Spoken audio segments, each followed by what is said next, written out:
സൂപ്പറാ ചേട്ടാ, സൂപ്പറാന്ന് പറഞ്ഞ പോലെ ഇത്.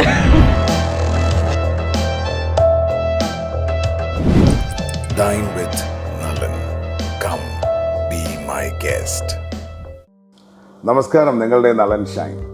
ഫിലിം ഇൻഡസ്ട്രിയിലെ one of the powerful woman whom I say as a survivor, a fighter and also a celebrity. നമുക്ക് നല്ല വണ്ടർഫുൾ മൂവീസ് തരുന്ന നമ്മളെല്ലാവരുടെയും പ്രിയപ്പെട്ട ഒരു ഇൻട്രഡക്ഷനും ആവശ്യമില്ലാത്ത പ്രിയ സുഹൃത്തിനെ പരിചയപ്പെടുത്തുകയാണ്. Thank you. അല്ല, എനിക്ക് ആ ഇൻട്രൊഡക്ഷനകത്ത് തന്നെ ആദ്യം ഇങ്ങനെ പറഞ്ഞിട്ട് പിന്നെ അത് സർവൈവർ എന്ന് പറഞ്ഞു, അത് കഴിഞ്ഞിട്ട് പിന്നെ ഫൈറ്റർ എന്ന് പറഞ്ഞു. അപ്പൊ എനിക്ക് ആ രണ്ട് ടേമും ഇഷ്ടപ്പെട്ടു, രണ്ടുമാണ് ഞാൻ. അതെ. അപ്പോൾ സാൻഡ്ര തോമസ്, നിങ്ങൾക്ക് പ്രത്യേകിച്ച് ഒരു ഇൻട്രൊഡക്ഷൻ ഞാൻ തരുന്നില്ല, because you all know about Har. നമുക്ക് അറിഞ്ഞൂടാത്ത കുറച്ച് കാര്യങ്ങൾ ചിലപ്പം ചോദിച്ച് മനസ്സിലാക്കാൻ പറ്റും. അപ്പോൾ ഞാൻ പറഞ്ഞു വന്നത് survivor, fighter, because I've seen your interviews, I've seen your life very close. ഞാൻ മീഡിയയിലൂടെയാണ് കാണുന്നതെങ്കിലും പല കാര്യങ്ങൾ സംസാരിക്കുന്നതിനകത്ത് റിലേറ്റ് ചെയ്യാൻ പറ്റും. That is the beauty of Sandra Thomas. അപ്പോൾ ഇന്നത്തെ വരുന്ന ജനറേഷന് വേണ്ടി താങ്കളെ ലുക്കപ്പ് ടു ചെയ്യുന്ന, അത് മാത്രമല്ല, ഇപ്പം ഫിലിം ഇൻഡസ്ട്രി എന്ന് പറയുന്നത് ഒരു മാജിക്കൽ ഇൻഡസ്ട്രിയാണ്, ഒരു മിസ്റ്റിക്കൽ ഇൻഡസ്ട്രിയാണ്. എൻ്റെ ഒരു കാഴ്ചപ്പാടാണ് പറഞ്ഞത്. ഞാനൊരു സാധാരണക്കാരനാണല്ലോ, ഞാൻ ആ ഇൻഡസ്ട്രിയിൽ ഇല്ലാത്തൊരാളാണ്, സൗഹൃദങ്ങൾ ഉണ്ടെങ്കിൽ പോലും. എൻ്റെ question, why did you choose film industry? ഞാൻ ചൂസ് ചെയ്തതല്ല എന്നുള്ളതാണ് ആദ്യത്തെ ഉത്തരം. അത് അങ്ങനെ അങ്ങ് വന്ന് വീണതാണ് ഈ സിനിമയിലേക്ക്. ബിക്കോസ് ഞാൻ ആദ്യം ചെയ്തിരുന്നത് മീഡിയ ബൈയിങ് ആയിരുന്നു. മീഡിയ ബൈയിങ് ഞാൻ അത്യാവശ്യം നല്ല രീതിയിൽ അത് നന്നായി വന്നു കഴിഞ്ഞപ്പോൾ നെക്സ്റ്റ് സ്റ്റെപ്പ് എന്ന് ആലോചിച്ചപ്പോൾ അതുമായി റിലേറ്റ് ചെയ്ത് നിൽക്കുന്നതെന്ന് പറഞ്ഞാൽ ഈവൻസും അഡ്വർടൈസിങ്ങും ഒക്കെ ആയിരുന്നു. അപ്പോൾ അതും ചെയ്തു. അപ്പോൾ അതും ചെയ്ത് കഴിഞ്ഞപ്പോൾ എനിക്ക് നമ്മളെ എല്ലാവരുടെ ലൈഫിൽ ഒരു 7 years ഉണ്ട്, ഭയങ്കര എന്ത് ചെയ്താലും നന്നാവുന്ന ഒരു 7 years ഉണ്ട്. അപ്പോൾ ആ സമയത്ത് എനിക്കിതെല്ലാം ഭയങ്കര എല്ലാം പോസിറ്റീവായിട്ട് വന്നുകൊണ്ടിരിക്കുകയായിരുന്നു. അപ്പോൾ അതും നന്നായി വന്നു കഴിഞ്ഞപ്പോൾ ഇനി അടുത്തതിലേക്ക് കയറണം എന്നുള്ള ഇതിലേക്ക് വന്നു. അങ്ങനെയാണ് സിനിമയിലേക്ക് എത്തുന്നത്. സിനിമ എന്ന് പറഞ്ഞാൽ എൻ്റെ കൂടെ ഉണ്ടായിരുന്നതാണ് സാജിദ് യഹിയ എന്ന് പറയുന്ന ഡയറക്ടർ. അപ്പോൾ നമ്മൾ ഒരുമിച്ച് ഈവൻസ് ഒക്കെ ചെയ്തിരുന്നത് സാജിദിൻ്റെ കൂടെ ഞാൻ ചെയ്തിരുന്നത്. അപ്പോൾ അങ്ങനെ സാജിദ് പറഞ്ഞൊരു കഥയിൽ നിന്നാണ് ഫ്രൈഡേ എന്ന് പറഞ്ഞ സിനിമ ഉണ്ടാവുന്നത്. അപ്പം ആ സിനിമയിലേക്ക് ഞാൻ വരുമ്പോൾ ഞാൻ സിനിമ മനസ്സിലാക്കിയിട്ടോ സിനിമ ഇൻഡസ്ട്രി എന്താണെന്ന് അറിഞ്ഞിട്ടോ ഒന്നുമല്ല ഞാൻ ചെയ്തേക്കുന്നത്. ഒന്നും എനിക്കറിയത്തില്ലായിരുന്നു, സിനിമയെക്കുറിച്ച് ABCD അറിയില്ലായിരുന്നു. ഈ അറിവില്ലായ്മ കൊണ്ട് തന്നെ പേടിയില്ലായിരുന്നു. ഇപ്പം നമ്മൾ എക്സാമിനൊക്കെ പോകുമ്പോൾ തന്നെ നമ്മൾ നന്നായി പഠിച്ചാൽ മാത്രമേ നമുക്ക് പേടിയുള്ളൂ. നമ്മൾ ഉദ്ദേശിക്കുന്ന ക്വസ്റ്റ്യൻ വരുമോ, നമ്മൾ പഠിച്ചേക്കുന്ന സാധനം വരുമോ ഇല്ലെന്ന്, അങ്ങനെയൊക്കെ നമുക്ക് ടെൻഷൻ വരുള്ളൂ. പഠിച്ചിട്ടില്ലെങ്കിൽ നമ്മൾ കൂളാണ്, ചില്ലാണ്. പക്ഷേ എൻ്റെ ചോദ്യം, ഇത്രയും മെയിൽ ഡോമിനൻസ് ഉള്ള ഒരു ഇൻഡസ്ട്രിയിൽ you have marked your signature there. You have really marked it. When you are with Friday or even today, ആ ഒരു സ്പേസിൽ സാൻഡ്ര തോമസ് എന്ന് പറയുന്നൊരു സിഗ്നേച്ചർ മാർക്ക് ചെയ്യാൻ താങ്കൾക്ക് കഴിഞ്ഞു. ഹൗ? അത് ബിക്കോസ് ഞാൻ അങ്ങനെ തിങ്ക് ചെയ്തിട്ടില്ല എന്നുള്ളത് കൊണ്ടാണ്. ഓക്കെ, ഒരു മെയിൽ ഡോമിനേറ്റഡ് ഇൻഡസ്ട്രിയിലാണല്ലോ ഞാൻ നിൽക്കുന്നതെന്നൊക്കെ എനിക്കിപ്പോഴാണ് അതിൻ്റെ റിയലൈസേഷൻ വരുന്നത്. അന്ന് ഞാൻ അങ്ങനെ ചിന്തിച്ചിട്ടില്ല. കാര്യം ഞങ്ങളെ പേരൻസ് വളർത്തിയത് പല വീടുകളിലും ഞാൻ കണ്ടിട്ടുണ്ട്, എന്താ ആൺകുട്ടി ഇല്ലാത്തതിൽ വിഷമം അങ്ങനെ ഇങ്ങനെയൊക്കെ. പക്ഷെ എൻ്റെ പേരൻസ് ഭയങ്കര ഹാപ്പി ആയിരുന്നു. ഞങ്ങളെന്ന് പറയുന്നത്, ഞങ്ങൾ രണ്ടുപേരും പെൺകുട്ടികളാണ്. പിന്നെ ഞങ്ങളെല്ലാം പഠിപ്പിച്ചിട്ടുമുണ്ട്. എല്ലാത്തിലും ഒരാൾ ഒരു കാര്യത്തിലും പുറകോട്ട് നിൽക്കരുത് എന്നുള്ള രീതിയിൽ. അപ്പം നമ്മൾ കോൺഫിഡൻ്റ് ആയിരുന്നു കുഞ്ഞിലെ മുതലേ. എന്ത് കാര്യം ചെയ്യാനും ബോൾഡ് എന്ന് പറയാൻ പറ്റില്ല. ബോൾഡൊക്കെ എന്ന് പറയുന്നത് നമ്മൾ ഓരോ സിറ്റുവേഷനിലായി തീരുന്നതാ. പല കാര്യങ്ങളിലും ഞങ്ങൾക്ക് ഈ പേരൻസ് ഇങ്ങനെ ഭയങ്കര ഒരു സപ്പോർട്ട് സിസ്റ്റം ഉണ്ടായിരുന്നു. ഒരു ഫിയർ ഫാക്ടർ എന്ന് പറഞ്ഞ സാധനം ഇല്ല, അങ്ങനെയും പറയാൻ പറ്റത്തില്ല. പക്ഷെ അത് ഞാൻ അതിൽ നിന്നൊക്കെ ഉൾക്കൊണ്ടാണ് ഞാൻ ഇപ്പൊ എന്റെ മക്കളെ വളർത്തുന്നത്. അവർക്ക് അങ്ങനെ ഒരു ഫിയർ ഉണ്ടാവാൻ പാടില്ല. കാര്യം എനിക്കുണ്ടായേക്കുന്ന ഡ്രോബാക്സ് കാര്യങ്ങളൊക്കെ എനിക്ക് അറിയാലോ. അപ്പൊ അത് വെച്ചോണ്ട് ഞാൻ ഇപ്പൊ എന്റെ പിള്ളേരെ ഞാൻ കുറച്ചും കൂടെ എന്റെ പേരൻസിനേക്കാൾ കൂടുതൽ സ്വാതന്ത്ര്യം അവർക്ക് കൊടുത്ത് ഡിസിഷൻ മേക്കിംഗ് ഒക്കെ ഇപ്പോഴേ എല്ലാത്തിനും പേരൻസിനെ ഡിപ്പെൻഡ് ചെയ്ത് നിൽക്കുക, അല്ലെങ്കിൽ എന്ത് ചെയ്യണമെങ്കിലും കുഞ്ഞു കുഞ്ഞു കാര്യങ്ങളാണെങ്കിൽ പോലും ഞാൻ അമ്മയോട് ചോദിക്കട്ടെ അല്ലെ അച്ഛനോട് ചോദിക്കട്ടെ എന്ന് പറഞ്ഞിട്ടുള്ള അവനവന്റെ കാര്യങ്ങൾ അവനവൻ തന്നെ ഡിസൈഡ് ചെയ്യുക, എന്ത് വേണം വേണ്ട. അത് ഈ വേണം എന്നൊരു ഡിസിഷൻ ആണെങ്കിൽ അത് എങ്ങനെയാണ് ആ ഡിസിഷനിലേക്ക് എത്തിയത് എന്നുള്ള അങ്ങനെയൊക്കെ ഞാൻ കുഞ്ഞിലെ കാര്യം ബിസിനസ്സേ ഒരു മനുഷ്യനെ എന്താ പറയുക ഇന്റേണലിയും എക്സ്റ്റേണലിയും എല്ലാം ഫ്ലറിഷ് ചെയ്യാനായിട്ട് അനുവദിക്കുകയുള്ളൂ. ബിസിനസ് ചെയ്തെങ്കിൽ മാത്രമേ, അല്ലാതെ നമ്മളൊരു ഒരാളുടെ കീഴിൽ ജോലി എടുക്കുക എന്ന് പറഞ്ഞാൽ ലൈഫ് ലോങ് ഒരു മെഷീനറി പോലെ വർക്ക് ചെയ്യുക എന്നുള്ളതേ മാത്രമേ ഉള്ളൂ. എനിക്കതിനകത്തൊരു ചോദ്യം ചോദിക്കാനുള്ളത്, ജനറലി നടന്നു വരുന്ന ഒരു സംവിധാനം PSC ടെസ്റ്റ് എഴുതൂ, ഗവൺമെന്റ് ജോലി വാങ്ങിക്കൂ എന്നുള്ളതാണ്. അപ്പോൾ ഞാൻ ശ്രദ്ധിച്ചു നോക്കുമ്പം വില്ലേജ് ഓഫീസ് ഇല്ലെങ്കിൽ ഇപ്പം KSFE ഇങ്ങനെ സെമി ഗവൺമെൻറ് ആയാലും ഗവൺമെൻറ്റിലായാലും ഈ ലേഡീസിന് 24 hours വർക്ക് ചെയ്യുന്നതുകൊണ്ട് ഒരു പ്രോബ്ലവും ഇല്ല. എലക്ഷൻ ഡ്യൂട്ടി, ഈ ആത്മാർത്ഥത ഞാൻ പലയിടത്തും ചോദിച്ചിട്ടുണ്ട്. നിങ്ങൾ പ്രൈവറ്റ് ഫേമിൽ കാണിച്ചാൽ നിങ്ങൾ 60ാമത്തെ വയസ്സിൽ റിട്ടയർ ആവുന്നതിന് പകരം നിങ്ങൾക്ക് ഒരുപക്ഷെ 35ലോ 40ലോ റിട്ടയർ ആവാം. ഇതിനെ പറ്റി എന്താണ് പറയാനുള്ളത്? ഒരു മാസ് തിങ്കിങ്ങിന്റെ ഭാഗമാകുക എന്നുള്ളതാണ്. ഞാൻ അതിൽ നിന്ന് എപ്പോഴും വ്യത്യസ്തമായിട്ട്, എൻ്റെ പേരൻസും അങ്ങനെ ആയിരുന്നെന്ന് എനിക്ക് തോന്നുന്നത്. കൊച്ചിലെ മുതലേ, പ്രത്യേകിച്ച് എൻ്റെ മമ്മി, എല്ലാവരും ചിന്തിക്കുന്ന രീതിയിൽ ചിന്തിക്കുകയല്ല. എന്തിനാ അവരെല്ലാവരും അങ്ങനെ ചെയ്തോട്ടെ, നമ്മൾ അങ്ങനെ ചെയ്യണമെന്നുണ്ടോ, നമ്മൾ നമ്മളേതായ രീതിയിൽ ചെയ്താൽ പോരെ. അപ്പൊ ഈ മാസ് തിങ്കിങ്ങിന്റെ ഒരു, ഞാനിപ്പോ എൻ്റെ പപ്പയും മമ്മിയും കോട്ടയത്ത് നിന്നാ. അപ്പം അവര് ആ സമയത്തൊക്കെ കൂടുതൽ ആൾക്കാർ നഴ്സിങ്ങിനാ പോകുന്നത്. നഴ്സിങ്ങിന് പോയാ എവിടെയെങ്കിലും പോയി സെറ്റിൽ, പുറത്ത് കൺട്രിയിലേക്ക് പോവാ, നഴ്സിങ്ങിന് വിടുക, BSc നഴ്സിങ്ങിന് വിടുക എന്നുള്ളായിരുന്നു. അപ്പം ഞങ്ങളെ ബിസിനസ് പഠിപ്പിക്കാനായിട്ട് വിട്ടപ്പോഴേക്കും നമ്മുടെ റിലേറ്റീവ്സും എല്ലാവരും ആദ്യം ചോദിച്ചു, എന്തിനാ പിള്ളേ നഴ്സിങ്ങിന് വിട്ടുകൂടായിരുന്നു, എന്തിനാണ് ബിസിനസ് പഠിക്കാനായിട്ട്, അതുകൊണ്ട് എന്ത് കാര്യം. സത്യത്തിൽ കാര്യമൊന്നുമില്ല, പക്ഷെ എന്നാലും അത് നമ്മൾ പഠിക്കുന്നതിൽ നല്ല നമ്മൾ എക്സ്പീരിയൻസ്, നമ്മൾ ഈ ഓൺ ദ ജോബ് എക്സ്പീരിയൻസ് എന്ന് പറയുന്നത് അതൊരു വേറെ തന്നെയാണ്. അപ്പൊ അതിൽ നിന്നാണ് നമ്മൾ പല ലെസൺസും പഠിക്കുന്നത്. അപ്പൊ ഞാൻ BBA എടുത്തു, അത് കഴിഞ്ഞ് MIB ചെയ്തു. പക്ഷെ ഇതൊക്കെ കുറച്ചുകൂടെ ഞാൻ എന്നെ എക്സ്പ്ലോർ ചെയ്യാനായിട്ട് എടുത്തൊരു ടൈമായിട്ട് എനിക്ക് തോന്നുന്നു. ഇതൊക്കെ ബാക്ക് ഓഫ് ദ മൈൻഡ് നമ്മുടെ ഇത് എവിടെയെങ്കിലും ഒക്കെ ഇതിനൊരു ബേസ് ഒക്കെ ഇട്ടിട്ടുണ്ടാവാം. മനസ്സിലായി. പക്ഷെ ഞാൻ ഇപ്പൊ ചെയ്യുന്ന ബിസിനസ്സിൽ അതൊക്കെ ഗുണം ചെയ്തിട്ടുണ്ടോ എന്ന് ചോദിച്ചാൽ അറിയില്ല. എവിടെയെങ്കിലും ഒക്കെ ചിലപ്പോൾ നമ്മളൊരു ഡീല് ബ്രേക്ക് ചെയ്യുമ്പോഴായിരിക്കും, അല്ല അങ്ങനെ എന്തൊരു സാധനം ചെയ്യുമ്പോഴായിരിക്കും നമുക്ക് ഈ ഇതൊക്കെ ചിലപ്പോൾ ഉപകാരപ്പെട്ടിട്ടുണ്ടാവുക. അല്ലെങ്കിൽ നമ്മൾ ഈ SWOT അനാലിസിസ് ഒക്കെ ഞാൻ വല്ല കാലത്തൊക്കെ ഇങ്ങനെ ചെയ്തു നോക്കും. ഇതൊന്നും അല്ലെങ്കിൽ നമ്മളിതൊന്നും ആവശ്യം വരുന്നില്ല. മനസ്സിലായി. പിന്നെ ഒരു സ്ത്രീ ആയതുകൊണ്ടുള്ള വേറൊരു പ്രശ്നം എന്താന്ന് വെച്ചാൽ എല്ലാത്തിലും കയറി കൈകടത്തും. ഞാൻ ചെയ്താലേ അത് ശരിയാവുള്ളൂ എന്നുള്ളൊരു തോന്നലുണ്ടല്ലോ, അത് ഞാൻ മാറ്റേണ്ട സ്വഭാവമാണ്. അത് ഞാൻ തീരുമാനിച്ചൊരു കാര്യമാണ്. ഇനി ആണുങ്ങൾക്ക് ആ പ്രശ്നമില്ല. ആണുങ്ങൾ കുറെ കൂടെ ഡെലിഗേറ്റ് ചെയ്യും കാര്യങ്ങൾ, ഡെലിഗേറ്റ് ചെയ്ത് കുറച്ചുകൂടെ ഫ്രീ ആയിട്ടിരിക്കാൻ ആഗ്രഹിക്കുന്നവരാ. ചെയ്യാറുണ്ട്. ഞാൻ ഫ്രൈഡേ ഫിലിം ഹൗസ് ചെയ്തുകൊണ്ടിരുന്നപ്പോൾ ഞങ്ങളൊരു ഗുഡ് കോപ്പ് ബാഡ് കോപ്പ് മെത്തേഡ് ഫോളോ ചെയ്തിരുന്നു. അപ്പൊ ഞാനായിരുന്നു ഈ ബാഡ് കോപ്പ്. അപ്പൊ ഞാൻ തന്നെ സിനിമ ചെയ്യാനായിട്ട് തുടങ്ങിയപ്പോൾ ഞാൻ ഇനി ഇത് വേണ്ട, കുറച്ചും കൂടെ സോഫ്റ്റ് ആയി, കുറച്ചുകൂടെ ഡിപ്ലോമാറ്റിക് ആയിട്ട് നിൽക്കണം. പിന്നെ എനിക്ക് തോന്നുന്നു ഞാനൊരു മദർ ആയതിനു ശേഷം എനിക്ക് കുറച്ചുകൂടെ കമ്പാഷനും ഇതെല്ലാം കൂടിയിട്ടുമുണ്ട്. അപ്പം ഇപ്പം എന്നോട് നമ്മുടെ പഴയ പടത്തിൽ വർക്ക് ചെയ്ത ആൾക്കാർ തന്നെ ഇപ്പോൾ ഉള്ള സിനിമകളിൽ വർക്ക് ചെയ്യുമ്പോൾ എന്നോട് പറയും, മാഡം പഴയ സാൻഡ്ര തോമസ് ആയാൽ മതി, പഴയതായാൽ മതി, ഇത്രയും സോഫ്റ്റ് ആവണ്ട, ഇത്രയും ആവണ്ട എന്നുള്ളത്. കാര്യം ഞാൻ ഡെലിബറേറ്റ്ലി എടുത്തുള്ള ഒരു തീരുമാനത്തിന്റെ പുറത്താണ് കുറച്ചും കൂടെ ആളുകളുടെ അടുത്ത് ഒന്ന് ഡിപ്ലോമാറ്റിക് ആയിട്ട് പെരുമാറണം. ഈ ഡിപ്ലോമസിയുടെ ഒരു പ്രശ്നം എന്ന് പറഞ്ഞാൽ കേരളത്തിൽ സംഭവിക്കുന്ന ഒരു കാര്യം, I am talking only about Kerala people, ഒരു സംഭവം എന്ന് പറയുന്നത് people take it for granted. Have you suffered that? Yes, very much. അതുകൊണ്ട് തന്നെയാണ് ഇപ്പം ഞാനത് തീരുമാനിച്ചത്. ഇനിയിപ്പം ഞാൻ പഴയ സാൻഡ്ര തോമസ് തന്നെയായിരിക്കും. കാര്യം വെട്ടൊന്ന് തുണ്ടനുണ്ട്. അന്ന് ഞാൻ പറഞ്ഞില്ലേ, എനിക്ക് അറിവില്ലായ്മ കൊണ്ട് തന്നെ എല്ലാം വളരെ സ്ട്രെയിറ്റ് ആയിട്ടാണ് ഡീൽ ചെയ്തിരുന്നത്. എനിക്കത് എന്തുകൊണ്ട് അവരുടെ ഷൂസിൽ നിന്ന് ഒരുപാട് ചിന്തിക്കാനൊന്നും നിൽക്കൂലായിരുന്നു. എൻ്റെ മുന്നിൽ എന്താണോ ശരി തെറ്റ് അതാണ് ഞാൻ ചെയ്തിരുന്നത്. As A person that you never give up.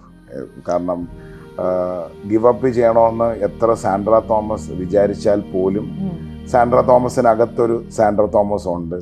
ഭയങ്കര വാശിക്കാരിയാണ്, വളരെ അതായത് ഒരു അവിടം കൊണ്ടേ പോകൂ എന്ന് വിശ്വസിക്കുന്ന ഒരു രണ്ട് ചിന്താഗതികൾ. Soft person is you. ഈ കമൽ സാർ പറഞ്ഞ കണക്ക് വില്ലനും താങ്കളാണ്, ഹീറോയും താങ്കളാണെന്ന് പറയുന്ന ഒരു ക്യാരക്ടർ ഇൻ്റർവ്യൂസിൽ ഞാൻ മനസ്സിലാക്കിയതാണ്. അപ്പോൾ ഇതിനകത്ത് ഫിലിം ഇൻഡസ്ട്രിയിലേക്ക് പെൺകുട്ടികൾ വരുമ്പോൾ അവർ കരുതേണ്ടതായിട്ടുള്ള, കാരണം ഇപ്പോൾ പലതും ചൂഷണം ചെയ്യപ്പെടുന്നു, പിന്നെ പല രീതിയിലുള്ള ഇൻ്റർവ്യൂസാണ് ഞാൻ കാണുന്നത്. ഒരു റിയാലിറ്റി ഷോയിൽ പോകണമെങ്കിൽ പോലും പെൺകുട്ടികൾ പലതും കോംപ്രമൈസ് ചെയ്യണമെന്നൊക്കെ പറയുകയാണ്. ഇത് ചെയ്യാതെയും വരാൻ പറ്റും എന്നുള്ള കാര്യത്തിൽ എനിക്ക് സംശയമില്ല. കാരണം നമുക്കൊരു സ്കില്ലുണ്ട്, നമുക്കൊരു ബോൾഡ്നെസ് ഉണ്ട്, നമുക്കൊരു കഴിവുണ്ട്. ഇന്ന് സോഷ്യൽ മീഡിയയും ഇന്ന് ഈ പറഞ്ഞ നെറ്റ്വർക്ക് എല്ലാം വളരെ സൊഫിസ്റ്റിക്കേറ്റഡും ഫ്രീയുമാണ് ആൾക്കാർക്ക്. അങ്ങനെ ആകുമ്പോഴത്തേക്ക് ഈ പെൺകുട്ടികൾക്ക് ഇൻഡസ്ട്രിയിലേക്ക് ഇപ്പോൾ ഡയറക്ടർ ആവാം, ഇല്ലേ പ്രൊഡ്യൂസർ ആവാം. വാട്ട് ഷുഡ് ദേ ക്യാരി വിത്ത് ദം? ഇപ്പൊ ഈ പറഞ്ഞ പോലെ ഇതില്ലാതെ വരാൻ പറ്റുമെന്ന് ഷുവർ ആണെന്ന് പറഞ്ഞില്ലേ, എനിക്ക് ഷുവർ അല്ല. അതിന്റെ കാര്യം, ഒരു 10 ഡോർ ഉണ്ടെന്ന് വെച്ചോ, ഇതിലൊരു 2-3 ഡോറേ ഉണ്ടാവുള്ളൂ സ്ട്രൈറ്റ്. ബാക്കി എല്ലാത്തിനകത്തും ഇങ്ങനെ പല ചതി കെണികളും ഉണ്ടാവാം. അപ്പൊ നമ്മൾ ഇതിനകത്ത് ഏത് ഡോറിൽ പോയി മുട്ടുന്നു എന്നനുസരിച്ചിരിക്കും.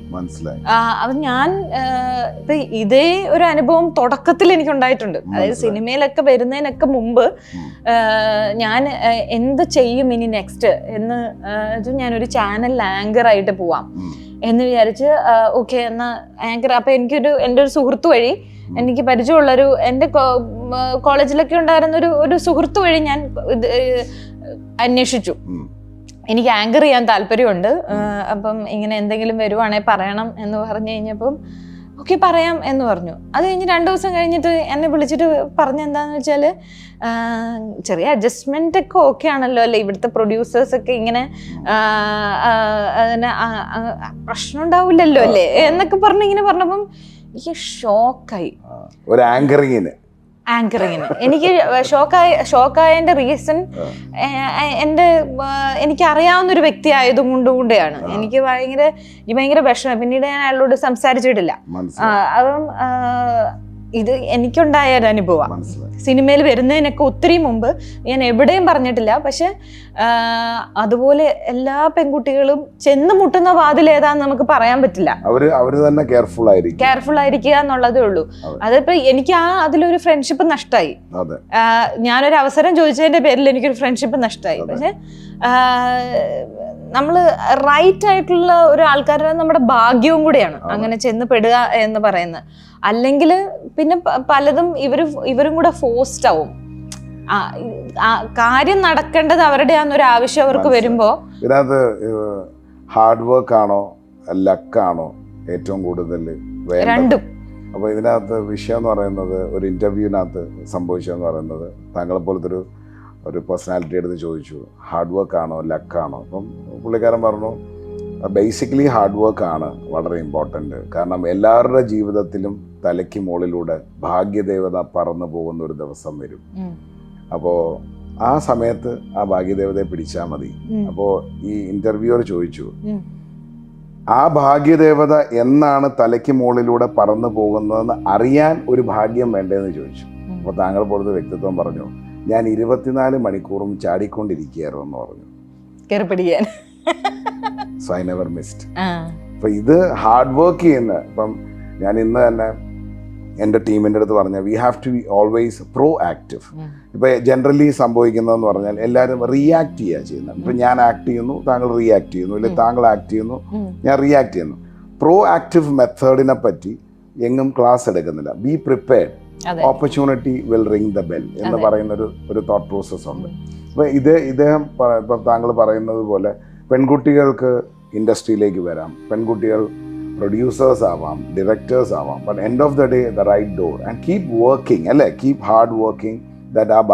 പാഷൻ ഉണ്ടായിരിക്കുക എന്നുള്ളതാണ് ഒന്നാമത്തെ കാര്യം. നമ്മൾ ഏത് ഇൻഡസ്ട്രിയിലേക്ക് ഇറങ്ങുന്നോ ആ ഇൻഡസ്ട്രിയോടൊരു താല്പര്യം ഉണ്ടായിരിക്കണം, ചെയ്യുന്ന ജോലിയോടൊരു താല്പര്യം ഉണ്ടായിരിക്കണം. ഇപ്പം പലരും പറയാറുണ്ട് എൻ്റെ പാഷനും എൻ്റെ ജോലിയും ഒന്നാണ്, അങ്ങനെ ആവാൻ പ്രാർത്ഥിക്കണം. പക്ഷെ എല്ലാ പാഷനും നമുക്ക് കാശ് കൊണ്ടുവരണം, വയബിൾ ആയിരിക്കണമെന്നില്ല. അപ്പൊ അതുകൊണ്ട് തന്നെ വയബിൾ ആയിട്ടുള്ള പാഷൻ ആണെങ്കിൽ രക്ഷപ്പെട്ട്, അല്ലെങ്കിൽ സാൻഡ്ര തോമസിൽ ഉള്ളിൽ ഒരു ബിസിനസ് വുമൺ ഉണ്ടോ? ഉറപ്പായിട്ടും ഉണ്ട്. അതാണ് ഉള്ളത് എന്ന് എനിക്ക് തോന്നുന്നു. അത് തന്നെ എനിക്ക് എൻ്റെ മക്കളിലും കിട്ടണമെന്ന് തന്നെയാണ് ഞാൻ ആഗ്രഹിക്കുന്നത്. ബിക്കോസ് ആരുടെയും അണ്ടറിൽ ജോലി ചെയ്യാൻ താല്പര്യമില്ലാത്ത ഒരാളാണ് ഞാൻ. അത് അങ്ങനെയുള്ള ഒരുപാട് പേരുണ്ട്. പക്ഷെ നമ്പേഴ്സിൽ കളിക്കുക. ഇപ്പൊ റീസെന്റ് ഫഹദ് ഫാസിലിന്റെ ഒരു ഇന്റർവ്യൂ ഞാൻ കണ്ടു. Is very much clinical in his discussion. പറഞ്ഞ് I have to make money. എന്നെ സംബന്ധിച്ചിടത്തോളം ഞാൻ ജോലി ചെയ്യുന്നു, പൈസ ഉണ്ടാക്കുന്നു, എൻ്റെ പ്രൊഡ്യൂസറിന് പൈസ ഉണ്ടാക്കി കൊടുക്കുന്നു എന്നുള്ളതാണ് എൻ്റെ മെയിൻ ക്രൈറ്റീരിയ. അതല്ലാണ്ട് ഫാൻസിനെ ഉണ്ടാക്കുക, അവരെ ടൈം വേസ്റ്റ് ചെയ്യുക, അങ്ങനെയുള്ളതല്ല. എനിക്ക് തോന്നുന്നു പുള്ളി ആമീർ ഖാനെയാണ് റെഫറൻസ് ആയിട്ട് എടുത്ത് വർക്ക് ചെയ്യുന്നത് എന്നുള്ളതാണ് എൻ്റെ ഒരു കാഴ്ചപ്പാട്. ഇപ്പോൾ സാൻഡ്ര തോമസിൻ്റെ നമ്പേഴ്സ് എങ്ങനെയാണ് സാൻഡ്ര തോമസ്? നമ്പേഴ്സ് ഞാൻ കുറച്ചും കൂടെ ഒരു ഇമോഷണൽ വികാര ജീവിയാണ്. അപ്പൊ അതുകൊണ്ട് തന്നെ നമ്പേഴ്സിൽ ഞാൻ ഒരുപാട് ഞാൻ കൂടുതലും ഈ പറഞ്ഞ പോലെ നമ്മൾ നല്ലത് ചെയ്താൽ നല്ലതേ നമ്മുടെ അടുത്തേക്ക് വരുള്ളൂ, ആ കർമ്മയിലൊക്കെ വിശ്വസിക്കുന്ന ഒരാളാണ്. അപ്പൊ ഞാൻ എൻ്റെ വർക്ക് ചെയ്യുന്നു, എൻ്റെ ഹാർഡ് വർക്ക് ചെയ്യുന്നു. ഒരുപാട് ഈ പറഞ്ഞ പോലെ നമ്പേഴ്സിൽ ഒരുപാട് കോൺസെൻട്രേറ്റ് ചെയ്യുന്നില്ല, വർക്കിലാണ്. അപ്പൊ അതുകൊണ്ട് തന്നെ ഡെഫിനറ്റ്ലി ഞാൻ ഇതേ കാര്യം പണ്ടൊന്ന് വിനീതിൻ്റെ അടുത്ത് എൻ്റെ ഫസ്റ്റ് സിനിമ ചെയ്യാനായിട്ട് പറഞ്ഞ എൻ്റെ ഫസ്റ്റ് സിനിമ ഫഹദും വിനീത് ശ്രീനിവാസനും ആയിരുന്നു. അപ്പം എന്തുകൊണ്ടാണ് സിനിമ ചെയ്യുന്നത്? വിനീത് എൻ്റെ തന്നെ കോളേജ് നമ്മുടെ തന്നെ ഞാൻ ഹിന്ദുസ്ഥാൻ കോളേജ് ചെന്നൈയിലാണ് പഠിച്ചത്, വിനീത് KC ടെക്കിലാണ് പഠിച്ചത്. അപ്പം നമ്മൾ ഒരേ സമയത്തൊരു അപ്പോൾ പരിചയമൊന്നുമില്ല, എന്നാൽ പോലും അപ്പൊ ആദ്യത്തെ സിനിമയിൽ ഇവരായപ്പോൾ ഞാൻ വിനീതിന് അഡ്വാൻസ് കൊടുക്കാൻ പോയപ്പോൾ വിനീത് എന്നോട് ചോദിച്ചു എന്തുകൊണ്ടാണ് ഈ സിനിമ ചെയ്യുന്നത് എന്ന് ചോദിച്ചു. അപ്പം ഞാൻ പറഞ്ഞു എനിക്ക് അങ്ങനെയൊന്നുമില്ല, ഞാൻ ഇടുന്ന പൈസ എനിക്ക് തിരിച്ചു കിട്ടണം, എനിക്ക് ബിസിനസ് മാത്രമേ ഇതിനകത്തുള്ളൂ എന്ന് ഞാൻ പറഞ്ഞതിന്റെ പേരിൽ ആ സിനിമ എനിക്ക് ഡ്രോപ്പായി. ആ സിനിമ പിന്നെ നടന്നില്ല. അപ്പം അല്ലല്ല ഹറാമീസ് എന്ന് പറഞ്ഞിട്ടൊരു സിനിമ, അതെ. അത് കഴിഞ്ഞിട്ട് ആ സിനിമ ഡ്രോപ്പ് ആയപ്പോ ഇമ്മീഡിയറ്റ്ലി പ്ലാൻ ചെയ്തുണ്ടായ ഒരു സിനിമയാണ് ഫ്രൈഡേ. ആ ഒരു വാശിയിൽ അടുത്തൊരെണ്ണം ഇമ്മീഡിയറ്റ്ലി ചെയ്തേ പറ്റുള്ളൂ എന്ന് പറഞ്ഞിട്ട് അങ്ങനെ ചെയ്ത സിനിമയാണ് ഫ്രൈഡേ. അപ്പം ആ കോൺവെർസേഷനിൽ എനിക്ക് ആ ഒരു സിനിമ ഇല്ലാതായി പോയത് കൊണ്ടാവാം പിന്നീട് അതെനിക്കൊരു ലെസണായി ആക്ച്വലി. അതായത് എല്ലാം പൈസയല്ല എന്നുള്ളൊരു, എല്ലാം നമ്മൾ നമ്പേഴ്സിനെ വെച്ചിട്ടല്ല കാൽക്കുലേറ്റ് ചെയ്യേണ്ടത് എന്നുള്ളൊരു അതെനിക്കൊരു ലെസൺ ലേൺഡ് ആയിരുന്നു. അപ്പം അതിനുശേഷം സിനിമ എന്ന് പറയുന്ന ആ ഒരു ക്രിയേറ്റീവ് ആ ഒരു കോണ്ടന്റ് മാത്രമേ ഞാൻ നോക്കാറുള്ളൂ. അതിന് നല്ലത് വരുന്നത് ഫ്രെയിമിൽ നല്ലത് എന്തൊക്കെ കാണിക്കാൻ പറ്റുമോ അങ്ങനെ മാത്രം, എന്തെല്ലാം നല്ലത് നമ്മളെ കൊണ്ട് മാക്സിമം ഒരു ബിസിനസ് പ്ലാൻ ഒരു സിനിമയ്ക്ക് ഉണ്ടാവും. ഒരു മാനേജബിൾ റിസ്ക്കേ ഞാനൊരു സിനിമയിൽ എടുക്കുകയുള്ളൂ, അതിൻ്റെ അപ്പുറത്തേക്ക് എൻ്റെ റിസ്ക് എടുക്കത്തില്ല. അപ്പം ആ ബിസിനസ് പ്ലാൻ അനുസരിച്ച് സിനിമ ചെയ്യും. മാത്രമല്ല അപ്പോഴും കൂടുതൽ കാര്യങ്ങൾ നമ്മൾ മുടക്കുന്ന പൈസ ഫ്രെയിമിൽ വരാനായിട്ട് നോക്കും. അതല്ലാതെ അതിനപ്പുറത്തേക്ക് ഒരു നമ്പറിനെ നമ്മൾ നമ്പേഴ്സ് വെച്ചിട്ടുള്ള ഒരു കളിയില്ല. I'm very bad at maths. അപ്പോൾ എനിക്ക് ഈ കാൽക്കുലേഷനൊക്കെ ഭയങ്കര പാടാണ്. പിന്നെ മാത്രമല്ല എൻ്റെ സെലക്റ്റീവ് മെമ്മറി ഉള്ള ഒരാളും കൂടെ ഞാൻ. അപ്പോൾ എനിക്ക് പല കാര്യങ്ങളും ഭയങ്കര ഡീലൊക്കെ ഉണ്ടാക്കും, ഭയങ്കര നെഗോഷിയേറ്റ് ചെയ്ത് ഭയങ്കര ഡീലൊക്കെ ഉണ്ടാക്കും. പിറ്റേ ദിവസം ആകുമ്പോൾ മറന്നു പോകും. എന്തായിരുന്നു അവരോട് എന്തായിരുന്നു സംസാരിച്ചത്, പിന്നെ അവരോട് ചോദിച്ചു കഴിഞ്ഞാൽ മോശമല്ലേ. അപ്പൊ ഇത് അങ്ങനെയൊക്കെ എനിക്ക് പലപ്പോഴും പറ്റിയിട്ടുണ്ട്. എഴുതാനൊക്കെ പലവട്ടം ശ്രമിച്ചു, ക്ഷമയില്ല. അപ്പൊ അതുകൊണ്ട് തന്നെ എഴുതാൻ ഞാൻ പല പ്രാവശ്യം ശ്രമിച്ചു. കാര്യം ഈ ജേർണലിങ്ങിനെ കുറിച്ചൊക്കെ എല്ലാവരും കേട്ടിട്ട് പല പ്രാവശ്യം എഴുതാനായിട്ട് ശ്രമിച്ചിട്ടുണ്ട്. എൻ്റെ കുക്കിംഗ് ലൈഫിൽ എന്നെ ഏറ്റവും കൂടുതൽ ബ്ലെസ്ഡ് ആയിട്ട് ഫീൽ ചെയ്തിരിക്കുന്നത് സ്മെൽ ചെയ്യാനുള്ള ഒരു ബ്ലെസ്സിങ് ആണ് എനിക്ക്. ഫ്ലേവേഴ്സ് വെച്ചിട്ട് അറിയാൻ പറ്റും, ഒരു ബ്ലെസ്സിങ് ആണ്. What you consider as your blessing? Negotiation power. ഒരു ഓപ്പോസിറ്റ് ഇരിക്കുന്ന ഒരാളുടെ ഒരു മനസ്സ് കണ്ട് ഞാൻ എപ്പോഴും നെഗോഷിയേറ്റ് ചെയ്യുമ്പോഴും ഞാനൊരു ഡീല് ബ്രേക്ക് ചെയ്യുമ്പോഴും അവർക്കും ഡാമേജ് വരാത്ത രീതിയിലുള്ള ഒരു സാധനമേ ചെയ്യാറുള്ളൂ.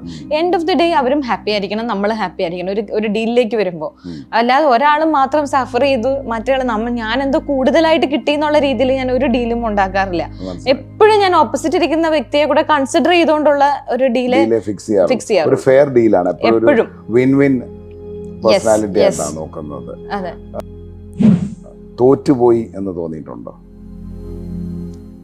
ഇല്ല. തോറ്റുപോയി എന്ന് തോന്നിയത് എനിക്ക് ഒരു പ്രാവശ്യമേ ഉള്ളൂ. തോറ്റുപോയി എന്നല്ല, എവിടെയാണ് ആ മിസ്റ്റേക്ക് സംഭവിച്ചതെന്ന് എനിക്ക് മനസ്സിലാവാതെ, ഇപ്പം വിജയും ഞാനും കൂടെ അടിയുണ്ടായ സമയത്ത് മീഡിയയിലും എല്ലായിടത്തും പെട്ടെന്ന് കയറി ന്യൂസ് എല്ലാം കൂടെ സ്പ്രെഡായി. പക്ഷെ ഈ പറഞ്ഞ പോലെ ആ അടിയും ഒരു പെട്ടെന്നുണ്ടായ ഒരു വഴക്കാണ്.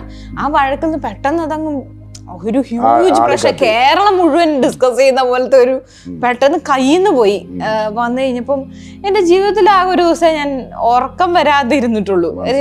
അതന്നാ ഇത് ഇങ്ങനെ ആയി. എനിക്ക് ബേസിക്കലി ഒരു ബിസിനസ് പാർട്ട്ണർഷിപ്പ് ആവുമ്പോൾ എപ്പോഴും പാർട്ട്നേഴ്സ് തമ്മിൽ തെറ്റുന്ന ഒന്നില്ല പൈസയുടെ പേരിലായിരിക്കും, അല്ലെങ്കിൽ പ്രോപ്പർട്ടീസിന്റെ പേരിലായിരിക്കും, അല്ല ബിസിനസ് സംബന്ധമായ എന്തെങ്കിലും കാര്യങ്ങളുടെ പേരിൽ. ഇത് ഞങ്ങൾ തമ്മിൽ അങ്ങനത്തെ ഒരു പ്രശ്നമേ ഇല്ല. മനസ്സിലായി? നമ്മൾ പൈസയുടെ കാര്യത്തിൽ നമ്മൾ തമ്മിൽ ഒരു മിസ്അണ്ടർസ്റ്റാൻഡിങ്ങേ ഇല്ല. അപ്പം രണ്ടുപേരും എന്താ പൈസ അത് നീ എടുത്തോ അല്ല നീ എടുത്തോ ആ ഒരു ആറ്റിറ്റ്യൂഡ്, അതൊന്നും പ്രശ്നമുള്ള കാര്യമേ അല്ല. നമ്മൾ കിട്ടിയത് മുഴുവൻ നമ്മൾ വീണ്ടും സിനിമയിലേക്ക് തന്നെയാണ് ഇട്ടേക്കുന്നതും എല്ലാം. അപ്പം പൈസയുടെ കാര്യത്തിൽ നമ്മൾ തെറ്റേണ്ട കാര്യമില്ല. അപ്പം അതുകൊണ്ട് തന്നെ പെട്ടെന്ന് ഇങ്ങനെ ഒരു ഇഷ്യൂ ഉണ്ടായി, കയ്യിൽ നിന്നെല്ലാം പോയി, ഭയങ്കര ചർച്ചാ വിഷയമായി, ഇങ്ങനെല്ലാം വന്നു കഴിയുമ്പോൾ അതും നമ്മൾ അത്രയും നാള് വളരെ അടുത്ത് ഇടപഴകിയിരുന്ന ഒരാള് പെട്ടെന്ന് നമുക്ക് തീരെ അറിയാത്ത ഒരാളെ പോലെ ബിഹേവ് ചെയ്തപ്പോൾ പെട്ടെന്ന് അതൊരു എനിക്കൊരു ഭയങ്കര വിഷമം, ഒരു സെറ്റ് ബാക്ക് ആയിരുന്നു എന്ന് വേണേ പറയാം. സിംപ്ലി അല്ല, എനിക്ക് അത് എനിക്ക് ഭയങ്കര വലിയൊരു ട്രോമ തന്നെയായിരുന്നു. ബിക്കോസ് ഇതാണ് അതിന്റെ, അല്ലാതെ വിജയെ കൊണ്ടുള്ള ഒരു പ്രശ്നമോ ഇതൊന്നും അല്ല. ഞാൻ എന്നെ തന്നെ മനസ്സിലാക്കിയതിൽ തെറ്റിപ്പോയല്ലോ എന്നുള്ളൊരു, നമ്മൾ ഇൻവെസ്റ്റ് ചെയ്ത ഒരു ഹാർട്ട് ഫീലിംഗ് ഇല്ലേ, നമ്മൾ ഇൻവെസ്റ്റ് ചെയ്ത ഒരു ട്രസ്റ്റ് ഇല്ലേ, നമ്മൾ ഇൻവെസ്റ്റ് ചെയ്ത ഇമോഷൻസിന് ഒരു ട്രോമ ഉണ്ടാക്കുമ്പം അതിനെങ്ങനെ ഹാൻഡിൽ ചെയ്ത് എങ്ങനെയാണ്? വല്ല മെഡിക്കേഷൻ വല്ലതും? ഒരു മെഡിക്കേഷനിലും പോയില്ല. അങ്ങനെ ഒരു ഞാൻ ഡിപ്രഷൻ മോഡിലേക്കൊന്നും പോയൊന്നുമില്ല. പക്ഷെ എനിക്കിത് പറ്റിയല്ലോ എന്ന് നമ്മൾ ചിന്തിക്കുമല്ലോ പലപ്പോഴും. പലരും നമ്മൾ ആലോചിക്കാറുണ്ട്, നമുക്കൊരു സെറ്റ് ബാക്ക് ലൈഫിൽ വന്നു കഴിയുമ്പോൾ നമ്മൾ ആദ്യം ചിന്തിക്കുന്നത് എന്തുകൊണ്ട് എനിക്കിത് വന്നു, എനിക്കെന്താ, എനിക്ക് മാത്രം എന്താ അങ്ങനെ വന്നത്, അങ്ങനെയൊക്കെയുള്ള ചിന്ത. ആ ചിന്തയാണ് എന്നെ ഏറ്റവും കൂടുതൽ ഇപ്പൊ കുട്ടികളെ വളർത്തുന്ന ഒരു മദർഹുഡിലേക്ക് ട്രാവൽ ചെയ്യാം, അവരുടെ ഡയറ്റ് പ്ലാൻ മനസ്സിലുണ്ടോ? ഒന്നത്. രണ്ടാമത്, കുട്ടികൾക്ക് പാക്കറ്റ് ഫുഡ് കൊടുക്കുന്ന ഒരു കാലഘട്ടം. കാരണം പല ട്രെയിനിലൊക്കെ ഞാൻ ട്രാവൽ ചെയ്യുന്ന സമയത്ത് പാക്കറ്റ് കണക്കിന് ചിപ്സ് ബിസ്ക്കറ്റ് ഒക്കെ വാങ്ങിച്ചു കൊടുക്കുക വളരെ അൺഹെൽത്തിയാണ് എന്നുള്ളത് നമുക്കറിയാവുന്ന ഒരു സത്യസന്ധമായൊരു കാര്യമാണ്. അപ്പോൾ ഇന്നിപ്പം ചെന്നൈയാണ് ഇന്ത്യയിലെ സെക്കൻഡ് ലാർജസ്റ്റ് ക്യാൻസർ കുട്ടികളുള്ള സ്റ്റേറ്റ്. എൻ്റെ ഒരു ഇൻഫർമേഷൻ വെച്ചിട്ടാണ്, അതെനിക്ക് പുതിയ ഇൻഫർമേഷൻ. ചെന്നൈയാണ് സെക്കൻഡ് ക്യാൻസർ ഉള്ള കുട്ടികളുള്ള സ്റ്റേറ്റ്. ഏറ്റവും കൂടുതൽ പാക്കറ്റ് ഫുഡ്സും പാക്കറ്റ് ഫ്രൂട്ടി അങ്ങനെയുള്ള സാധനങ്ങൾ ആണ് കുട്ടികൾക്ക് വാങ്ങിച്ചത്. ഒരു ബിസിനസ് വുമൺ എന്ന രീതിയിൽ കുട്ടികളുടെ ഫുഡിനെ പറ്റി ശ്രദ്ധിക്കാറുണ്ടോ? ഒരു ബിസിനസ് വുമൺ എന്നുള്ള രീതിയിലല്ല, ഒരു അമ്മ എന്ന രീതിയിൽ ഞാൻ ഭയങ്കര കൺസേൺഡ് ആണ് ആ കാര്യത്തിൽ. ഞാൻ ചോദിച്ചത്, ബിസിനസ്സിലാകുമ്പോൾ ഭയങ്കര തിരക്കായിരിക്കുമല്ലോ, ഒരു ബിസിനസ് വുമൺ ഭയങ്കര തിരക്കായിരിക്കും. അവരുടെ മദർഹുഡ് വരുന്ന സമയത്ത് പല അമ്മമാരും ഹോട്ടലിൽ നിന്ന് ഫുഡ് വാങ്ങിച്ചു കൊടുക്കുക, പെട്ടെന്ന് ഒരു ബിസ്ക്കറ്റ് വാങ്ങിച്ചു കൊടുക്കുക, അല്ലെങ്കിൽ ഓട്സ് വാങ്ങിച്ച് കുക്ക് ചെയ്ത് കൊടുക്കുക, ഇൻസ്റ്റന്റ് നൂഡിൽസ് വാങ്ങിച്ച് കുക്ക് ചെയ്ത് കൊടുക്കുക, അങ്ങനെയുള്ളൊരു ക്യാരക്ടർ ഉണ്ടോ? ഇല്ല, ഒട്ടും ഇല്ല എന്ന് മാത്രമല്ല, ഇത് കണ്ടാൽ ഞാൻ ഭയങ്കര ഇറിറ്റേറ്റഡ് ആവുകയും ചെയ്യും. എന്നെ ഇറിറ്റേറ്റഡ് ആക്കാൻ ഏറ്റവും എളുപ്പമുള്ളൊരു മാർഗം അതാണ്. ഇപ്പം എൻ്റെ പിള്ളേരോട് സ്നേഹത്തിലൊക്കെ ഭയങ്കര ഇഷ്ടമായിട്ടൊക്കെ പല ആൾക്കാരും നമ്മുടെ യൂട്യൂബ് ചാനലൊക്കെ തന്നെ കണ്ട് ഞാൻ എങ്ങനെയാണ് അവരെ വളർത്തുന്നതെന്ന് കണ്ട് അതിൽ ഇൻസ്പയർഡ് ആയിട്ട് ചേച്ചി ഭയങ്കരമാണ് ഇതാണെന്നൊക്കെ പറഞ്ഞ് വന്നിട്ട് അവർ തന്നെ ഡയറി മിൽക്കുമായിട്ട് വരും എൻ്റെ പിള്ളേർക്ക് കൊടുക്കാനായിട്ട്. ഇതെടുത്ത് നേരെ വേസ്റ്റ് ബാസ്ക്കറ്റിലോട്ട് ഇടുക എന്നല്ലാതെ എനിക്ക് വേറൊരു വഴിയില്ല. ബിക്കോസ് നമ്മൾ വേറൊരാൾക്കും കൊടുക്കാൻ പറ്റില്ല. നമ്മൾ അറിഞ്ഞുകൊണ്ടൊരു വിഷം വേറൊരാൾക്ക് ഇങ്ങനെ കൊടുക്കുക.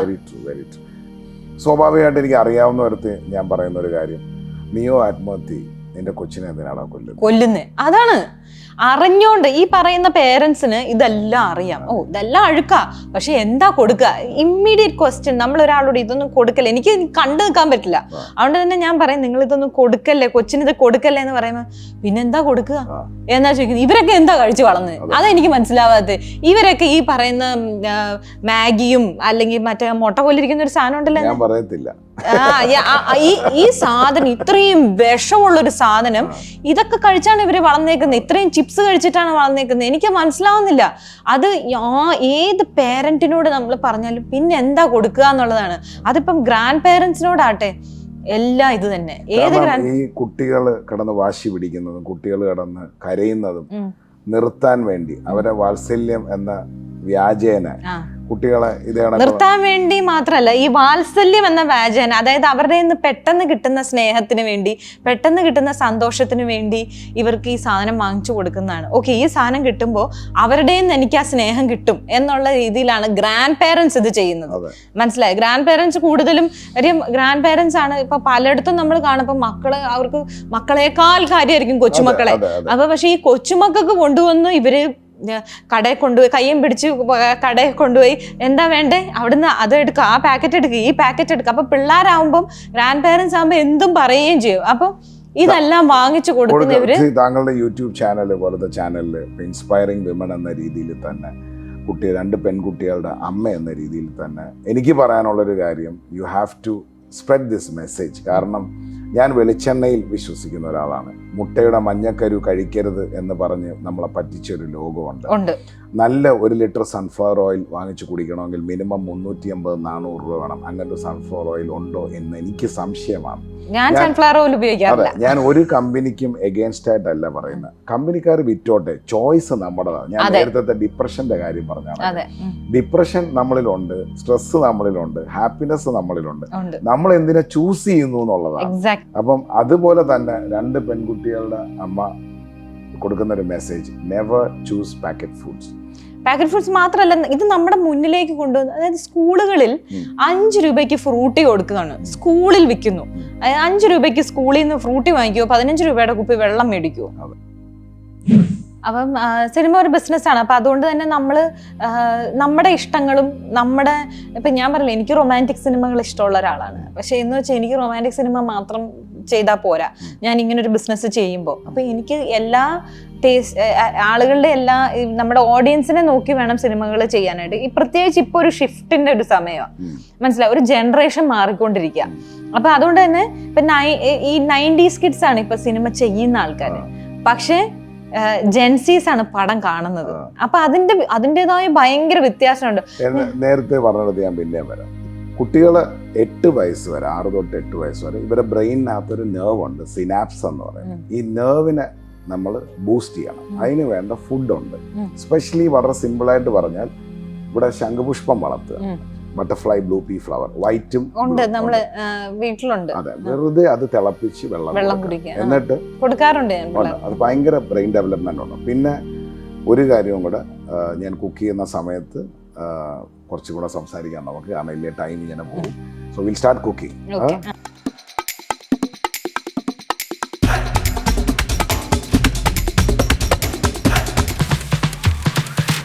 അപ്പോൾ വെൽക്കം. ഇതിപ്പോൾ വളരെ ബ്യൂട്ടിഫുൾ ആയിട്ടുള്ളൊരു കിച്ചണിലാണ്. ഈ കിച്ചണിൻ്റെ പഴമയാണ് ഇതിൻ്റെ ബ്യൂട്ടി, മനസ്സിലാവുന്നില്ലേ? അപ്പം ഞാനിപ്പോൾ ഇവിടെ ചെയ്യാൻ പോകുന്നത് താങ്കൾക്ക് വേണ്ടി fish biryani in banana blossom എന്ന് പറയുന്നത്. പിന്നെ ഇന്ന് ഞാൻ ആക്ച്വലി വിചാരിച്ചത് ഒരു ബിരിയാണി ഒക്കെ ഉണ്ടാക്കുമെന്ന് ഞാൻ ഒരിക്കലും പ്രതീക്ഷിച്ചില്ല കേട്ടോ. ഞാനോടത്ത് എന്തെങ്കിലും ഒരു ചെറിയ ഡിഷ് എന്നായിരുന്നു. പക്ഷെ ബിരിയാണി എന്ന് പറയുമ്പോൾ നമുക്ക് നല്ല പണിയുള്ള പരിപാടിയാണല്ലോ. ഞാൻ ഏറ്റവും കൂടുതൽ ചെയ്യുന്നൊരു സാധനമാണ് ബിരിയാണി. ഞാൻ പല തരത്തിൽ ബിരിയാണി ഉണ്ടാക്കാറുണ്ട്. പക്ഷെ ആദ്യമായിട്ടാണ് ഈ വാഴപ്പൂവിന്റെ ബിരിയാണി കഴിക്കാൻ. ആരെങ്കിലും വരുമ്പോൾ ചെയ്തു കൊടുക്കണം. ഇത് 3 പ്രാവശ്യം 3 വെള്ളത്തിൽ കഴുകണം. 3 വെള്ളത്തിൽ ജസ്റ്റ് ഒന്ന് കഴുകണം. ഒരുമിച്ച് ചെയ്താലും അപ്പൊ അത് 3 വെള്ളത്തിൽ കഴുകിക്കും. ഒരുമിച്ച് ചെയ്യാന്ന് പറഞ്ഞിട്ട്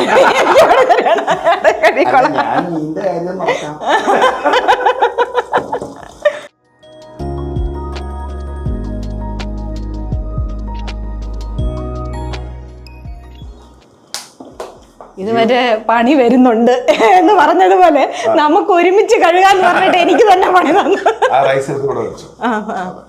ഇത് ഷെഫിന്റെ മാന്ത്രിക കൂട്ടാണ്.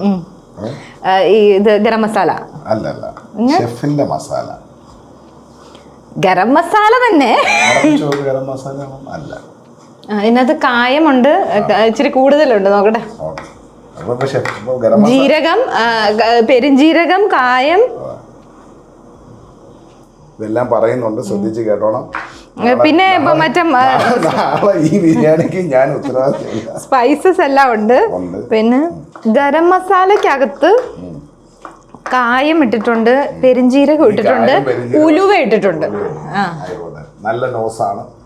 പറയാതിരിക്കാൻ വയ്യ. പക്ഷെ എങ്കിൽ പോലും അതിനകത്ത് ഉലുവയുടെ മണമാണ് കേറി നിൽക്കുന്നത്. കയറി നിൽക്കുന്നത്. പക്ഷെ അതിനകത്ത് ഗരം മസാല എന്ന് പറഞ്ഞ സാധനം ഇല്ല. അല്ല, ഗരം മസാല എന്ന് പറയുന്നത് കണ്ടോ, ഈ മറ്റേ ഇലകള്. അല്ല, അത് ഗരം മസാല അല്ല. അല്ലേ ഇത്? ഞാനത് ഞാൻ ഇലകളെല്ലാം കണ്ടപ്പോ ഞാൻ അതാന്ന് വിചാരിച്ചു. എല്ലാം അങ്ങനെ ബേ ലീവ്സ് പറഞ്ഞു തരൂല. ഞാൻ ഒരു ടിപ്പ് പറഞ്ഞുതരാം. അത് ബേ ലീവ്സ് അല്ല, അത് മേത്തി ലീവ്സ് ആണ്. ആണോ? അതുകൊണ്ടാണത് ഭയങ്കര ഒന്നും പറയാനില്ല. കാരണം ഉലുവ എന്ന് പറഞ്ഞത് കൊണ്ടാണ് അതിൻ്റെ ഫ്ലേവർ മുമ്പോട്ട് നിൽക്കുന്നു പറഞ്ഞുകൊണ്ട് തന്നെയാണ് ഞാനത് പറഞ്ഞു തരാൻ കാരണം നമ്മൾക്ക് ഒരു ധാരണയുണ്ട്, മുളക് പൊടി വേണം, മല്ലിപ്പൊടി വേണം, കുരുമുളക് പൊടി വേണം. ഒരു ഫിഷ് നമ്മൾ ബിരിയാണി വെച്ച് കഴിക്കുമ്പോൾ നമുക്ക് ആ ഫിഷിൻ്റെ ഫ്ലേവറിനെ ബ്യൂട്ടിഫൈ ചെയ്യുന്ന രീതിയിൽ ആണെങ്കിലേ നമുക്ക് അതിൻ്റെ ടേസ്റ്റ് തോന്നില്ല. എനിക്ക് ഫിഷ് ഓവർ കുക്ക് ചെയ്യുന്ന ഇഷ്ടമല്ല, കരിക്കുന്നതൊന്നും ഇഷ്ടമല്ല. എനിക്ക് അതിന്റെ ആ ടേസ്റ്റ് കിട്ടണം. സെറ്റാക്കാം, നമുക്ക് തുടങ്ങാം. അല്ല, ഇത് ടൂ സ്പൈസിയും അല്ല.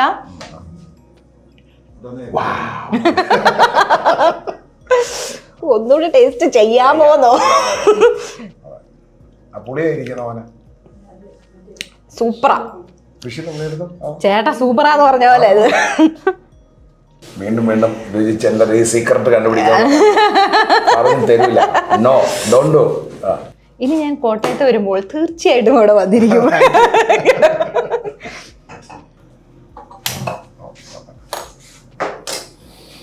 അപ്പൊ ഞാനൊരു ചോദ്യം ചോദിക്കട്ടെ, നോക്കട്ടെ പറയുന്നത്. കേരളത്തിൻ്റെതായ ഒരു ഫുഡ് ഉണ്ടെങ്കിൽ അതേതായിരിക്കും? ഇപ്പം ഈ പറയുന്ന ബിരിയാണി ആണെങ്കിലും ഇതാണെങ്കിലും ഇപ്പം ഫേമസ് ആയിരിക്കുന്ന പല കാര്യങ്ങളും, കഞ്ഞി അടക്കം കപ്പയടക്കം എല്ലാ സാധനങ്ങളും പുറത്തുനിന്ന് വന്നേക്കുന്ന സാധനങ്ങളാണ്. കേരളത്തിൻ്റെതായ ഒരു ഫുഡ് ഉണ്ട്, അതേതാ? ഞാനിത് സ്കോർ ചെയ്യും.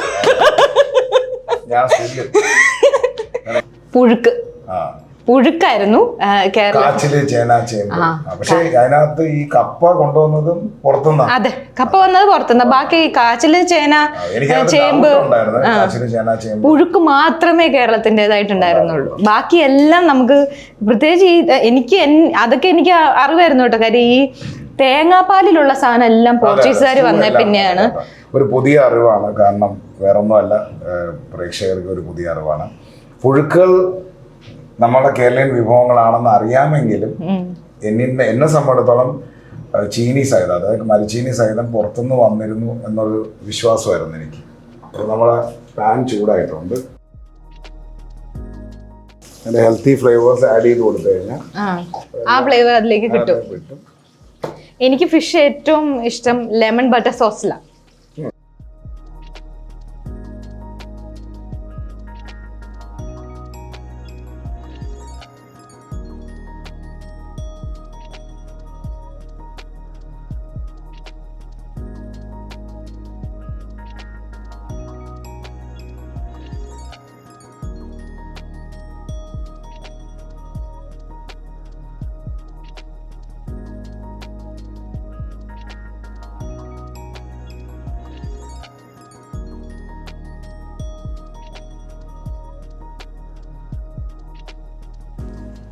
ഒരു ഹെൽത്തി ബിരിയാണി എന്നൊക്കെ പറയുന്നത് ഇപ്പം എല്ലാവരും ഭയങ്കര ഹെൽത്ത് കോൺഷ്യസ് ആണല്ലോ. അങ്ങനെയുള്ളവർക്ക് ഭയങ്കര ഒരു സന്തോഷമായിരിക്കും.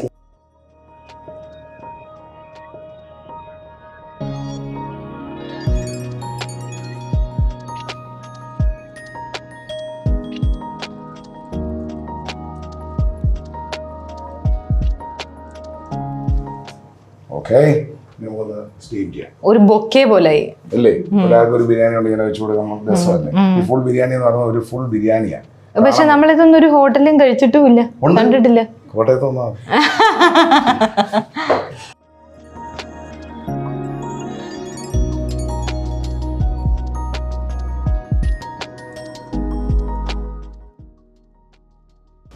ദമ്മിട്ട ബിരിയാണി എടുക്കാം. ഇത് സിംഗിൾ ബിരിയാണിയാണ്. വാവ്, വാഴപ്പൂ ബിരിയാണി. ഇപ്പോൾ വാഴപ്പൂ ഒന്ന് നന്നായിട്ട് സ്റ്റീമായി കണ്ടോ. അങ്ങനെയാണോ ആ പാട്ട്? അല്ല, കൈതപ്പൂവിനാണ്. അപ്പോൾ നമുക്ക് ആംബ്രോസിയ എന്ന് പറയുന്നത് ഇല്ല, കുഴപ്പമില്ല. ആംബ്രോസിയ എന്ന് പറയുന്ന ഒരു ഡ്രിങ്കാണ് ഇനി നമ്മൾ കുടിക്കാൻ പോകണം. ഇതിൻ്റെ കൂടെ തരുന്നത് ഈ ആംബ്രോസിയ എന്ന് പറഞ്ഞാൽ ബട്ടർഫ്ലൈ ബ്ലൂ പീ ഫ്ലവറിൽ ചെയ്യുന്ന ടീ ആണ്. ഓക്കെ, ഈ ടീ ഇപ്പോൾ ആൾക്കാരൊക്കെ വരുന്ന സമയത്ത് ശകലം അവർക്ക് ഇട്ട് കൊടുത്താൽ അതിനകത്ത് വേറെ എന്തോ ഇലയൊക്കെ കിടക്കും. അതൊക്കെ വൈദ്യരുടെ കൂട്ടുകളാണ്. ഇത് മറ്റേ ചിയ സീഡ് ആണോ? അങ്ങനെയും പറയാം. അതോ കസ്കസ്? ചിയ സീഡ്സ് എന്ന് പറയാം, ബേസിൽ സീഡ്സ് ഉപയോഗിക്കാം, കസ്കസ് ഉപയോഗിക്കാം. കാണാൻ തന്നെ ഒരു ഭംഗിയല്ലേ ബ്ലൂ കളർ. നമുക്ക് ചൈനക്കാർക്ക് ഗ്രീൻ ടീ അല്ലേ, അപ്പൊ ഇന്ത്യൻസിന് ബ്ലൂ ടീ ആയിക്കൂടെ?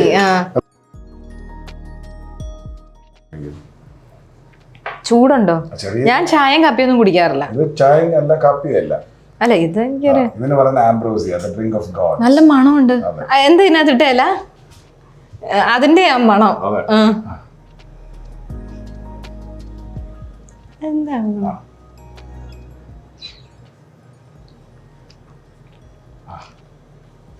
സംഭവം പൊളിയാ. ബിരിയാണിയാണ് ഇത്. ചുട്ട പപ്പടം. സിനമൺ ആണോ? സിനമൺ ഒന്നുമില്ല അതിനകത്ത്, അതിനകത്ത് ചുക്ക് പൊടിയുണ്ട്.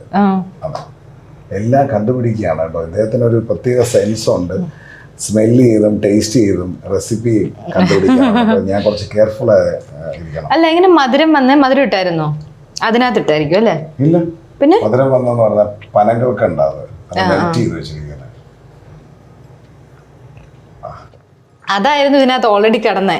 അതെ, പിന്നെ രാമച്ചം. രാമച്ചം ഉണ്ടല്ലോ, അതാണ് നീണ്ടു കിടക്കുന്നത്. അപ്പൊ നമുക്ക് ഫുഡിലേക്ക് ടേസ്റ്റ് ഉണ്ട് കേട്ടോ. ഇത് ഞാൻ ആ പറഞ്ഞ പോലെ ഇത് ചില്ലി ചെയ്ത് കഴിഞ്ഞാൽ മറ്റേ സിനമൺ ടീ അതുപോലെ ആവും. ആംബ്രോസിയ അല്ലേ? ആംബ്രോസിയ, ബട്ടർഫ്ലൈ ബ്ലൂ പീ ഫ്ലവറിനെ അറിയപ്പെടുന്നത് മെജസ്റ്റിക് ഹെർബ് എന്നാണ്, ഫ്ലവർ എന്നല്ല, മെജസ്റ്റിക് ഹെർബ്. അതുകൊണ്ടാണ് ഇതിനെ ശിവനടയിൽ വെക്കുന്നത്. ഒരു എക്സ്പീരിയൻസ് അല്ലേ? ഇതേപോലെ തന്നെ കരിക്കിനകത്തും ആൾക്കാർ ചെയ്യുന്നുണ്ട്. ആ കരിക്കിനകത്ത് ഞാൻ ഇറച്ചിക്കറിയൊക്കെ കഴിച്ചിട്ടുണ്ട്. കരിക്കിനകത്ത് അത് തായ്ലൻഡ് മലേഷ്യൻ റെസിപ്പിയാണ്. പക്ഷെ ഞാനത് വേറൊരു ഫോർമാറ്റിൽ കരിക്കിൻ ബിരിയാണി പോലെ ചെയ്യുന്നുണ്ട്. ഓപ്പൺ ചെയ്തു കഴിക്കൂ.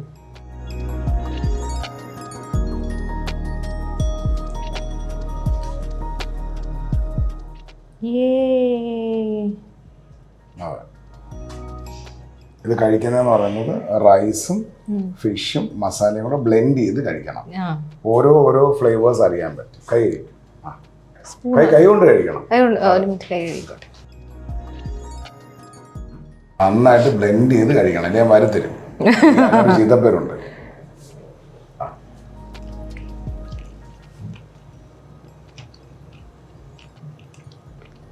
സൂപ്പറാ.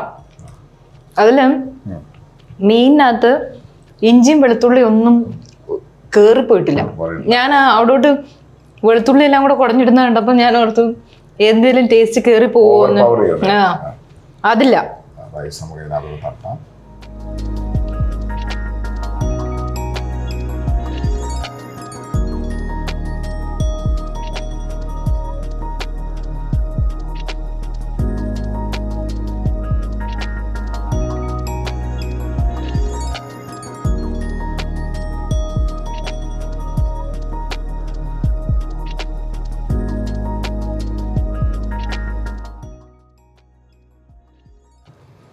അവരുടെ വീട്ടിൽ വന്ന് വളരെ മനോഹരമായ ഒരു കോൺവെർസേഷനോട് കൂടി ആ യാത്രകളിൽ ഞാനുമായിട്ട് ഒരു പേഴ്സണൽ ബന്ധമില്ലെങ്കിൽ പോലും I M honouring A lady who has fought, who has stood, who has celebrated her life in different dimension and standing out as an outstanding personality. I'm so proud to meet her and to cook for her. Oh, thank you so much. ഇത് ഞാൻ actually ഇത്രയും ഞാൻ പ്രതീക്ഷിച്ചില്ല കേട്ടോ. ഒന്നാമത്തെ കാര്യം ഭയങ്കര നല്ല കോൺവെർസേഷൻ ആയിരുന്നു. യൂഷ്വലി നമ്മൾ ഇന്റർവ്യൂവിനൊക്കെ വരുന്ന സമയത്ത് നമ്മൾ പറയുന്ന എന്താന്ന് ഈ പറയുന്ന ആൾക്കാർക്കൊന്നും മനസ്സിലാവുന്നില്ല, അവർ ചിരിച്ചിരിച്ചിരിച്ച് ഇരിക്കത്തേ ഉള്ളൂ. അപ്പം ഇത് എനിക്ക് അങ്ങോട്ടും ഇങ്ങോട്ടും കാര്യങ്ങൾ എക്സ്ചേഞ്ച് ചെയ്യാനുണ്ടായിരുന്നു. അതെ, I went through your interviews. അപ്പോൾ it was too personal.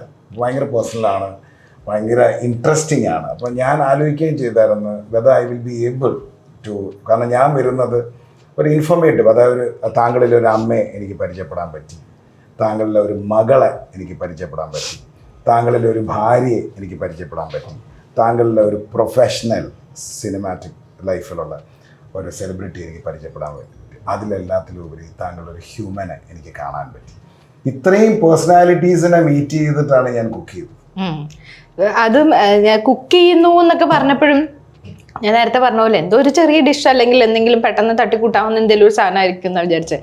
ഇപ്പൊ ബിരിയാണി ചെയ്യുന്നു എന്ന് പറഞ്ഞപ്പോൾ പോലും നമ്മൾ കണ്ടിട്ടുള്ള ബിരിയാണികളിൽ നിന്ന് എന്ത് വ്യത്യാസമായിട്ടാ ചെയ്യാന്നാ ഞാൻ വിചാരിച്ചത്. കാര്യം പലതരത്തിലുള്ള ബിരിയാണികൾ കണ്ടിട്ടുണ്ടല്ലോ, അതിൽ ഇങ്ങനെ ഈ blue colour biryani, green colour biryani, നമ്മളിപ്പം ഇപ്പൊ റീസെന്റ് കുറച്ച് അവിടെ ഇവിടെ ഗ്രീൻ ബിരിയാണി വരുന്നുണ്ട്. കെമിക്കൽ ഓറിയന്റഡ് അല്ലല്ല, അത് നമ്മുടെ പുതിനയും മല്ലിയിലയും പച്ചമുളകും എല്ലാം കൂടെ ഇട്ട് അരച്ച് പച്ചക്കളറാകും. ബ്ലൂ കളറിന് ഒരു ഫ്ലേവറും ഇല്ല. മറ്റേത് പുതിനയുടെയും മല്ലിയിലയുടെ ഒക്കെ ഫ്ലേവർ ക്യാച്ച്. ഇതെനിക്കിപ്പോ നിർത്താൻ പറ്റുന്നില്ല. ഇത് കണ്ടോണ്ടിരിക്കുന്ന ആൾക്കാർ എന്നെ തെറി പറയാൻ സാധ്യതയുണ്ട് മിക്കവാറും. ഓരോന്നും ഓരോ ടേസ്റ്റ് ആണ്. ഇപ്പൊ താങ്കളുടെ ടേസ്റ്റ് ബഡ്സ് അപ്രീഷിയേറ്റ് ചെയ്തത് അതാണെന്ന് മാത്രം. എനിക്ക് പക്ഷെ ബേസിക്കലി എനിക്ക് ഈ ചുട്ടരച്ച ചമ്മന്തിയോട് പ്രത്യേക ഇഷ്ടമാണ്. ഞങ്ങളുടെ തന്നെ കാന്താരി ചമ്മന്തി ഉണ്ട്, ഇതുകൊണ്ട് പിടിക്കുക, കഴിക്കുക. ഇത് ഇച്ചിരി വലിയ ഉരുളയായിരുന്നു. ഇച്ചിരി ചമ്മന്തി കൂടെ കഴിക്കുക.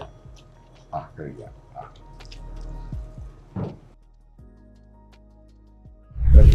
എനിക്ക് തോന്നുന്നു ഈ കുക്ക് ചെയ്യുന്ന ആൾക്കാർക്കെല്ലാം ഇങ്ങനൊരു ഇതുണ്ട്. അത് കുക്ക് ചെയ്യുന്ന പോലെ തന്നെ അവർക്ക് ഇഷ്ടമാണ് മറ്റുള്ളവർ കഴിക്കുന്ന കാണാൻ. And here I stand in front of you thanking you for this moment and വീണ്ടും താങ്കൾക്ക് പാചകം ചെയ്തു തരാൻ എനിക്കും ഭാഗ്യമുണ്ടാവും. എനിക്കത് കഴിക്കാനും ഭാഗ്യം ഉണ്ടാവട്ടെ. അപ്പൊ എന്തായാലും 4 മണിക്കാറ്റിൽ ഞാൻ വരുന്നതായിരിക്കും. ഇനി കോട്ടയത്ത് വരുമ്പോ എന്തായാലും അവിടെ കയറും. എക്സ്പീരിയൻസ് എങ്ങനെ ഉണ്ടായിരുന്നു? അടിപൊളി. അപ്പം ഇനിയിപ്പം കോട്ടയത്ത് എൻ്റെ റെസ്റ്റോറൻറ്റിന് ഞാൻ ഇട്ടിരിക്കുന്ന പേര് ഷെഫ് നളൻ എന്നാണെങ്കിലും ടെമ്പിൾ ഓഫ് ഫുഡീസ് എന്നാണ്. Temple of foodies, where great souls meet to dine. Where great souls meet to dine. Okay, ഭയങ്കര അവിടെ എഴുതി വെച്ചിട്ടുണ്ട്. അപ്പൊ അതാണ് ഡിറൈവ് ചെയ്ത് വരുന്നത്. And you should always dine like a king. എൻ്റെ കാര്യം, you can always dine like a queen, but I always say dine like a king. Thank you so much. അപ്പൊ വളരെയധികം സന്തോഷം. അപ്പൊ എല്ലാരും ലൈക്ക് ചെയ്യുക, ഷെയർ ചെയ്യുക, സബ്സ്ക്രൈബ് ചെയ്യുക. അതൊന്നും ചെയ്തില്ലെങ്കിലും ഇതൊക്കെ പ്രാക്ടീസ് ചെയ്യുക. അതെ.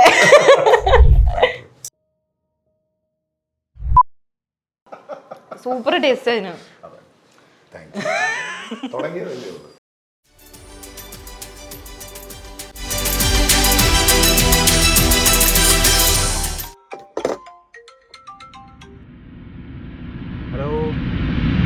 If music be the food of love, play on.